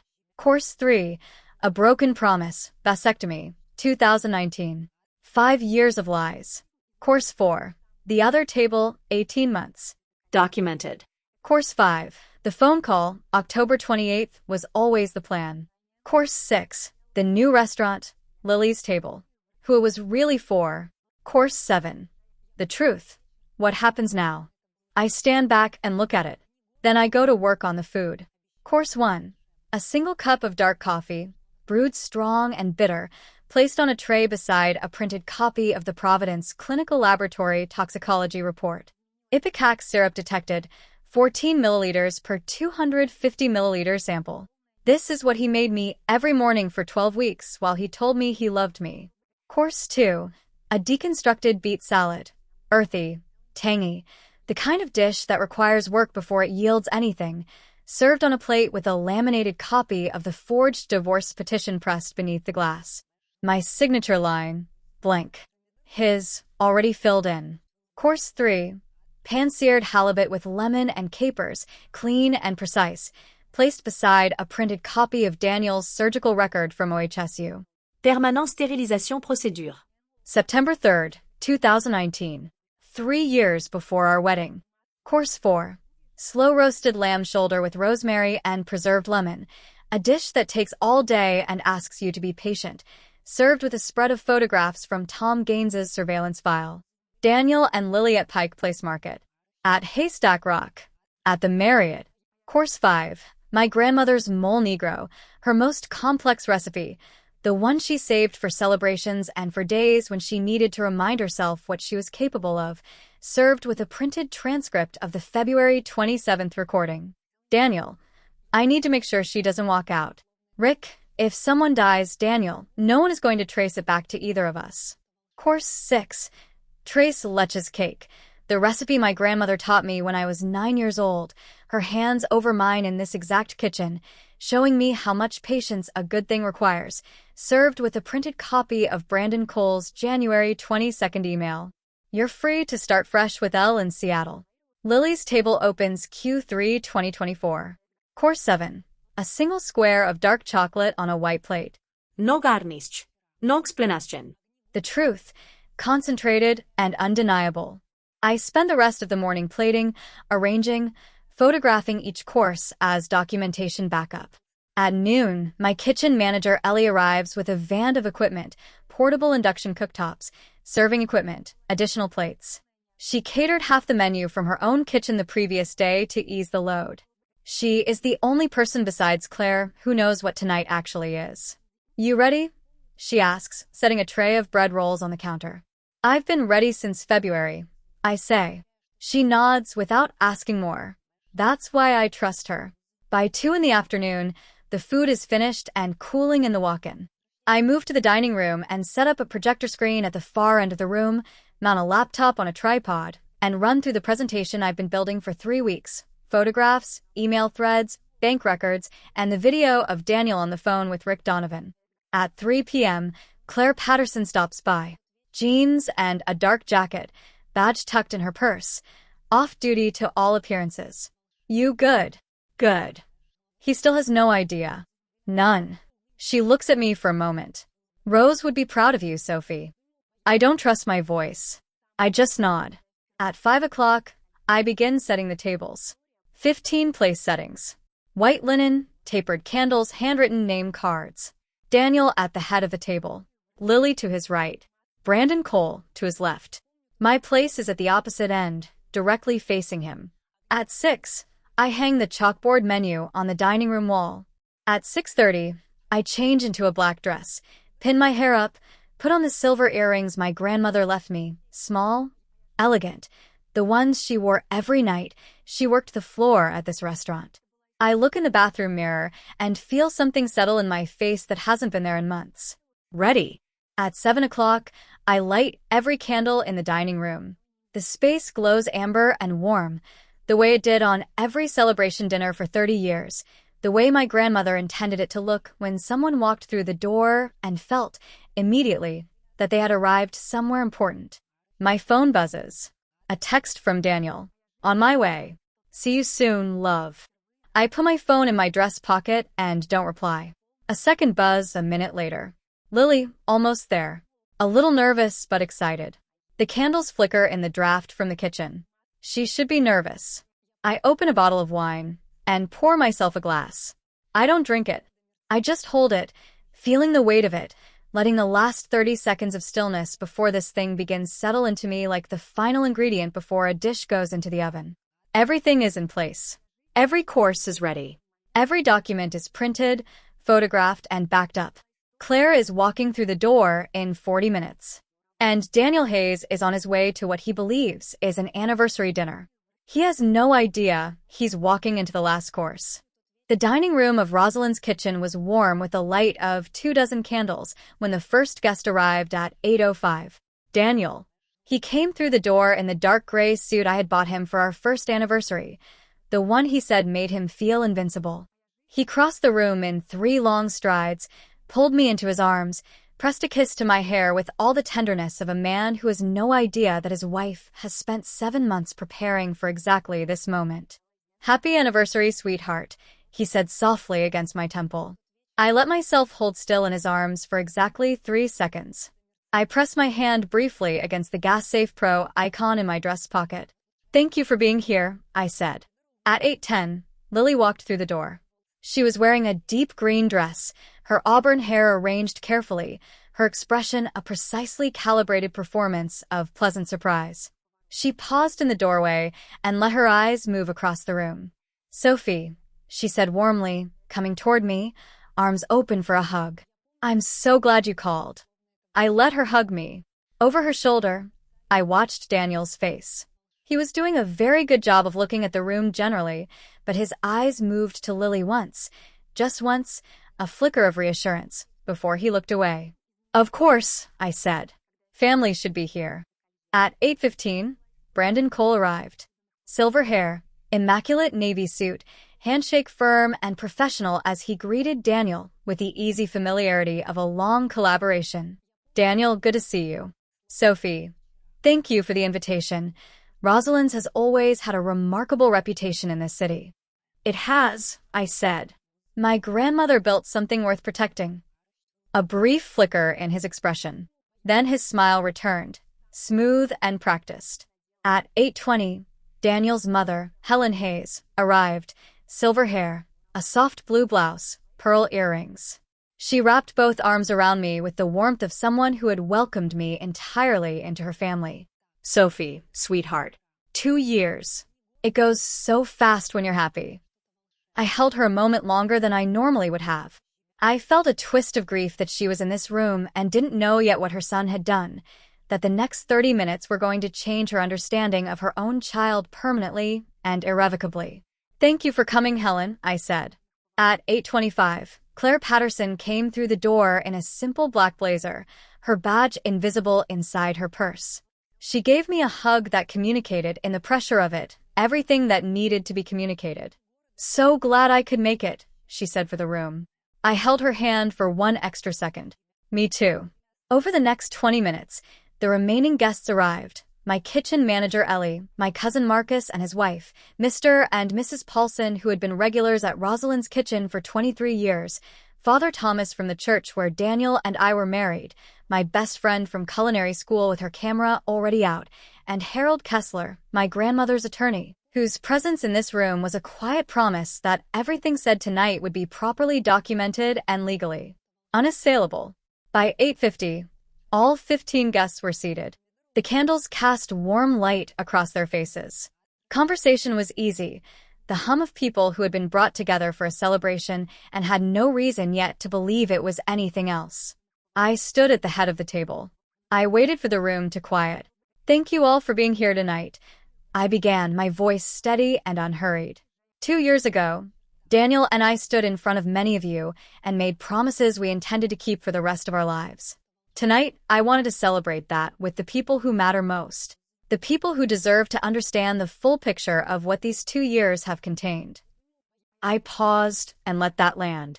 "I've prepared a 7-course dinner for you.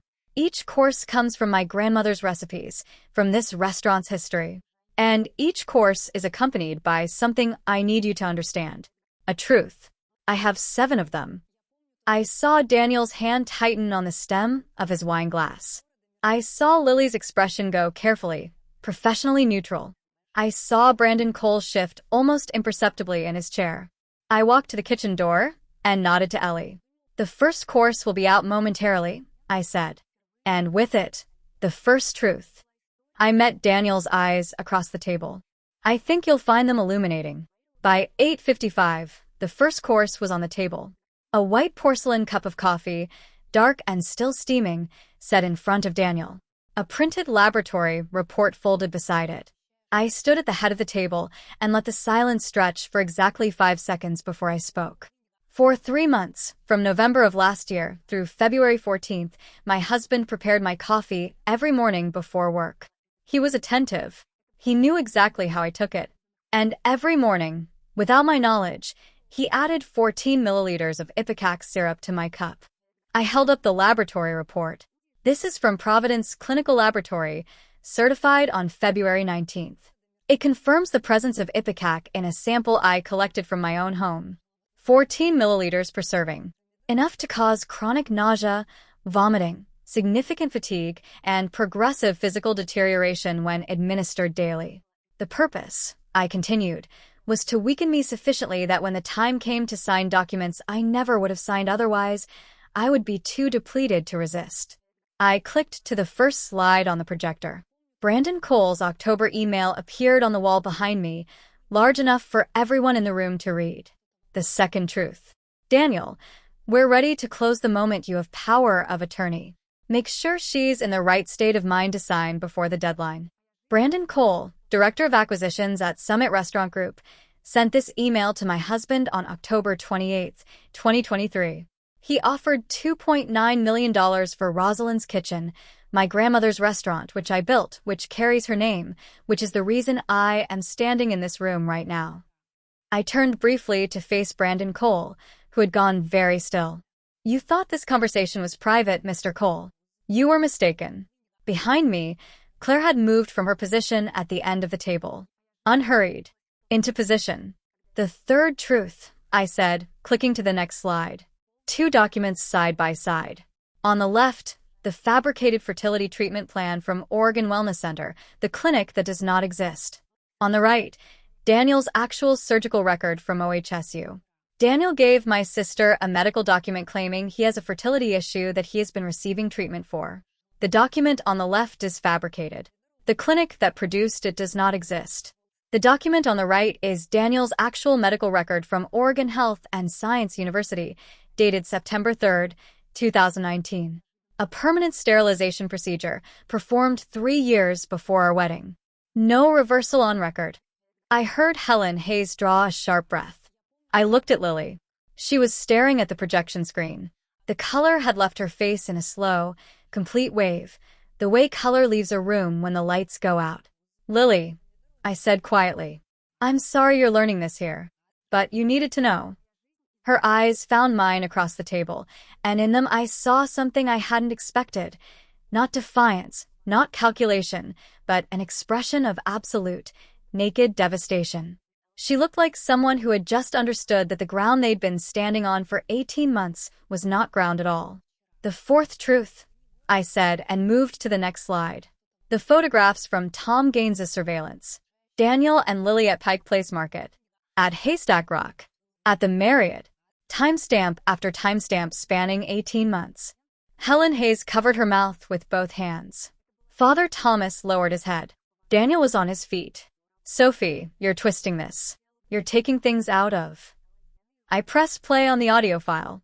Daniel's voice filled the room through the laptop speakers, crisp and unmistakable, captured by a hidden camera in his own office. Rick, I need this done on the evening of October 28th. Around 7:30. I'll make sure she's there alone after the kitchen closes. She. Who is she? My wife. And I need to make sure she doesn't walk out.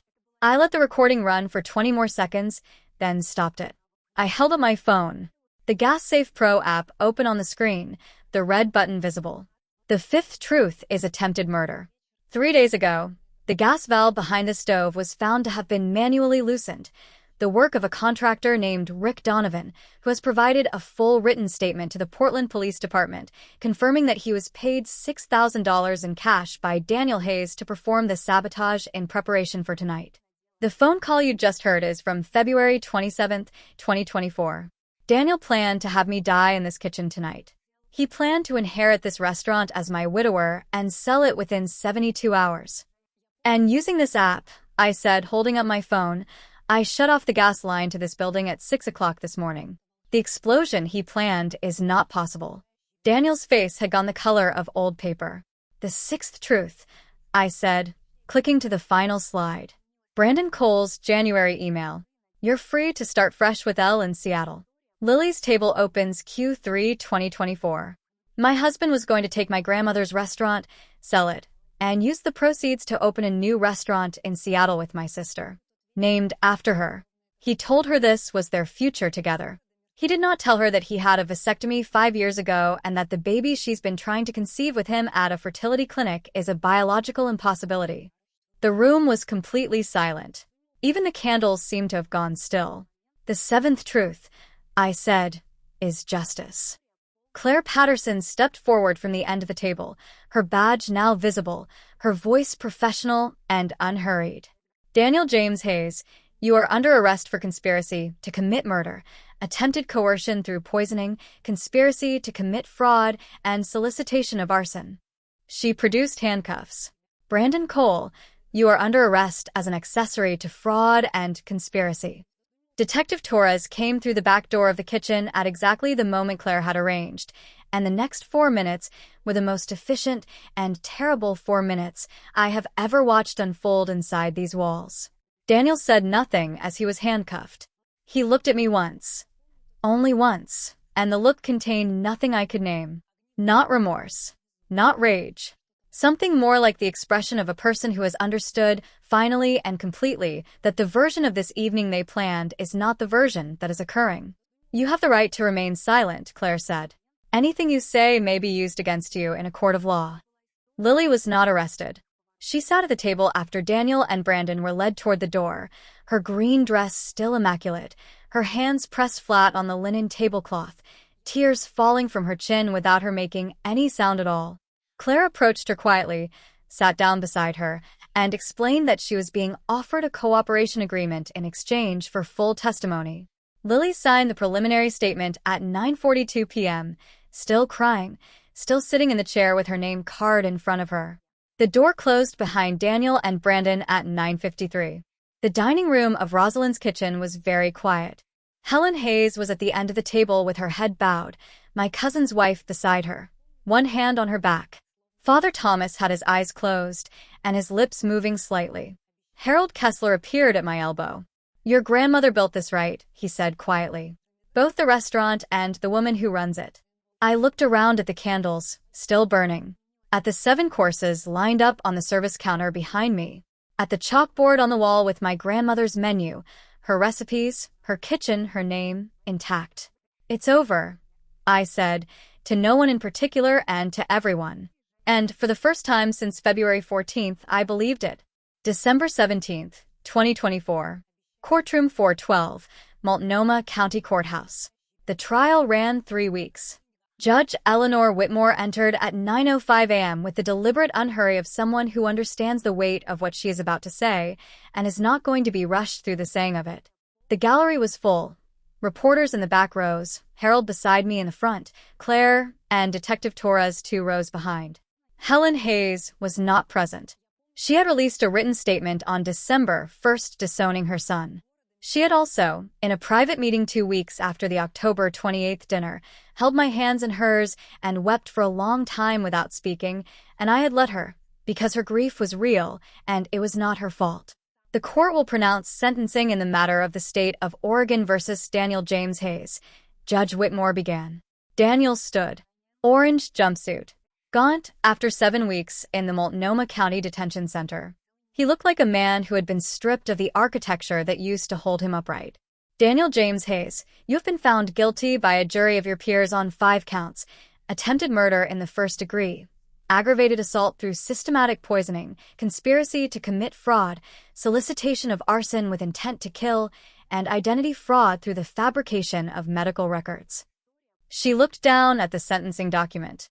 The court finds that your actions represent a calculated, months-long campaign of deliberate harm against your wife, conducted with full awareness of the physical suffering you were causing, and culminating in a plan to commit homicide that would have claimed not only her life, but potentially the lives of 14 other innocent people in this building on the evening of October 28, 2024. You are hereby sentenced to 14 years in the Oregon State Penitentiary, with no possibility of parole for the first 10 years, followed by 4 years of supervised release. You are ordered to pay $900,000 in restitution to Sophie Marie Voss, to be satisfied from the liquidation of all personal assets held in your name. All marital claims to Rosalind's kitchen are permanently terminated. Full ownership is restored to Mrs. Voss. Daniel said nothing. His shoulders dropped in a single, small movement as the bailiff stepped forward, and then he was escorted back to his seat, and I watched the back of his neck, that familiar bend of his neck, the way it looked in the mornings when he was making coffee, and I was still believing in him, until the bailiff blocked my view. Brandon Cole received 8 years for conspiracy and accessory to fraud, with a permanent bar from the hospitality and restaurant industry in Oregon.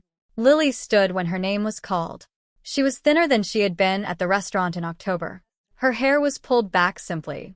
She looked like someone who had spent 2 months sitting with consequences. Maya Elena, I'm sorry, Lily Elena Martinez, Judge Whitmore corrected herself, consulting her notes. You have pleaded guilty to accessory after the fact and obstruction of justice. The court acknowledges your full cooperation with law enforcement, your testimony against both Mr. Hayes and Mr. Cole, and credible evidence suggesting you were unaware of the full homicidal scope of Mr. Hayes's intent. However, your participation in this scheme, including your knowing involvement in an affair with your sister's spouse and your acceptance of benefits derived from fraudulent activities, demonstrates sufficient moral culpability to warrant meaningful consequence. You are sentenced to 2 years of supervised probation, 350 hours of community service, and mandatory psychological counseling twice monthly for the duration of your probation. You are prohibited from contacting Sophie Voss directly or indirectly without her express written consent. Lily said, very quietly, Thank you, Your Honor. After the gavel fell, I sat in the front row while the courtroom emptied around me. Claire sat down beside me. You did it, Sophie. We did it, I said. How do you feel? I thought about the question honestly. Not the way I expected to feel. I thought I'd feel finished. I just feel quiet. That's what justice feels like sometimes, she said. It doesn't fill in the holes. It just stops the bleeding. Harold, on his way past, pressed an envelope into my hand. From your sister. Came to my office yesterday. I opened it that evening at home. Lily's handwriting. Careful and uncertain, the way her writing always looked when she was trying to say something she didn't have adequate words for. Sophie, I don't deserve your forgiveness, and I'm not asking for it. I was blind because I wanted to be blind, and I will live with what I chose to do for the rest of my life. I'm sorry. I'm sorry for all of it. I folded the letter and set it on the kitchen table. I didn't write back. Not yet. Maybe not ever. Some things require more time than they require words. May 15th, 2025. Cannon Beach, Oregon. 6:20 a.m. The sun is just clearing the horizon over the Coast Range when I reach the waterline, barefoot in cold, wet sand, my grandmother's recipe journal pressed against my chest. I woke before 4 this morning with an overwhelming need to come here. My grandmother used to bring me to Cannon Beach when I was a child, whenever something was too heavy to carry at home. The ocean washes everything clean, she used to tell me, her hand warm in mine while the waves came in and went out with their ancient, indifferent patience. No matter how much it hurts, the water keeps moving. And so do we. It has been 7 months since Judge Whitmore's gavel fell. 7 months of rebuilding. The $900,000 from my grandmother's trust, combined with the restitution from Daniel's liquidated assets, gave me more than resources. It gave me the ability to transform what he tried to destroy into something neither of us had originally imagined. I paid off every outstanding debt on the restaurant. I hired a contractor and spent 3 months renovating. New paint, expanded seating, a completely rebuilt kitchen, a commissioned mural of my grandmother on the back wall, her hands dusted with flour, her expression the one she always wore during service, focused and completely at peace. But the renovation I am most proud of isn't structural. In February, I established the Rose Heritage Fund, a nonprofit that provides grants of up to $25,000 to women rebuilding their financial lives after domestic abuse or fraud who want to start businesses in food and hospitality. The fund includes legal consultation, business mentorship, and access to a network of female entrepreneurs across the Pacific Northwest. We awarded our first 4 grants in March. One of them went to a woman named Maria, 31 years old, who left a coercive marriage with her 8-year-old daughter and a dream of opening a tamale business. I watched her speak at the Women's Business Alliance luncheon about what the grant meant to her, and I cried harder than I had in months, not from grief, but from the specific, particular feeling of something turning from wound into purpose. Rosalind's Kitchen reopened April 10th with a menu that combines my grandmother's original recipes with dishes I developed during the winter, some of them written in the margins of her own journal, the pages she left blank at the back as if she knew the story wasn't finished. Portland Monthly covered us in their May issue. The Oregon Restaurant Association nominated us for 2 awards. 1 week ago, I was closing the restaurant at 9:30 when I saw Lily standing across the street. She wasn't trying to come in. She was just standing there in the autumn dark, looking at the lit windows, at the people inside, at the mural of our grandmother on the back wall. She stood there for about 10 minutes, then turned and walked away. The next morning there were white roses on the doorstep with a note. Sophie, I'm not asking for forgiveness. I just want you to know I'm sorry every single day. I put the roses in water. I read the note several times. I haven't responded. I'm not ready. I don't know if I ever will be. Some betrayals leave a scar where trust used to grow, and no apology changes the geography of the wound. It can only, over time, change what grows around it. Standing here on the beach with the waves coming in, my phone buzzes in my jacket pocket. An email. A name I don't recognize. Clara Reyes. Dear Ms. Boss, my name is Clara Reyes and I'm 27 years old. I left an abusive relationship 4 months ago with my 5-year-old son and the clothes we were wearing. I've been staying at a women's shelter in Portland. A counselor told me about the Rose Heritage Fund. I've dreamed my whole life of learning to cook professionally, of building something my son could be proud of. I saw on your website that you're hiring kitchen staff. I know I don't have much experience, but I'll outwork anyone you've ever hired. Would you give me a chance? I read it twice. Then I type back, Dear Clara, I would be honored to meet you. Come to Rosalind's Kitchen Monday morning at 10. We'll start together. I press send and look back up at Haystack Rock, enormous and patient, the waves breaking against it the same way they have for thousands of years, wearing nothing down, yielding nothing, permanent in a way that makes everything else feel appropriately small. I think about Daniel in his cell at Oregon State Penitentiary. I think about Brandon Cole, stripped of everything he spent 20 years building. I think about Lily, alone in an apartment somewhere in this city, living inside a version of herself she chose and cannot yet see her way out of. I think about my grandmother's kitchen, rebuilt, reopened, renamed internally in my own understanding of what it is. Not just a restaurant. A place where people come because they know they will be fed something real by someone who understands that cooking is never only about food. It is about the act of caring for something carefully enough that the person who receives it feels, for however brief a moment, that someone took time with them. That is what my grandmother built.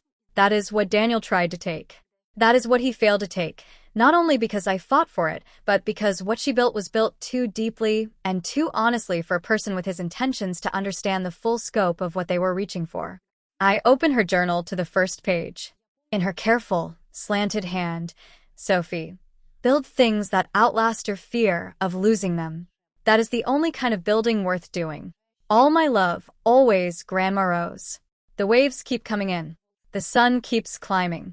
I tuck the journal under my arm and walk back up the beach toward the parking lot, toward the drive back to Portland, toward Monday morning and Clara Reyes and the kitchen that has my grandmother's name on it, and now mine too. And to you, wherever you are, whatever kitchen or driveway or quiet room you're in while you listen to this, I want you to hear this. The people who betray us most completely are almost always the people we trusted most completely. That is not a coincidence. That is the mechanism. Trust is the opening they require, and love is what keeps us from seeing them use it. I am not telling you to stop trusting people. I am telling you to pay attention. To trust the instinct that says something is wrong here before your mind has assembled all the evidence. Your body knows before your brain catches up. Listen to it. Document everything. Not because you expect to be betrayed, because documentation is what transforms a private truth into a public one, and a public truth is the only kind that protects you. And when it happens, when the person you loved most does the thing you cannot believe they are capable of, remember that surviving it is not a small thing. Surviving it and then choosing to build something from the rubble is one of the most extraordinary things a person can do with a life. My grandmother knew I might need this lesson someday. She prepared for it before I even understood there was anything to prepare for. I carried her recipe book to the beach this morning because I needed to remember where I came from. Because some mornings you need to stand at the water and be reminded that you are made of something that does not wash away. You are too. Whatever is breaking you right now, it is not the last chapter. It is, if you choose it, the chapter where you find out what you are actually made of. My name is Sophie Voss. I am 32 years old. I own a restaurant on Southeast Hawthorne Boulevard in Portland, Oregon. My grandmother built it. I rebuilt it. And every morning when I unlock the back door and tie on her apron and light the burners in her kitchen, I think, she knew. She trusted me with this. And I didn't let her down. That is enough. That is more than enough. The sun is fully up now over the Pacific. The beach is still empty. The waves keep coming. I start walking back.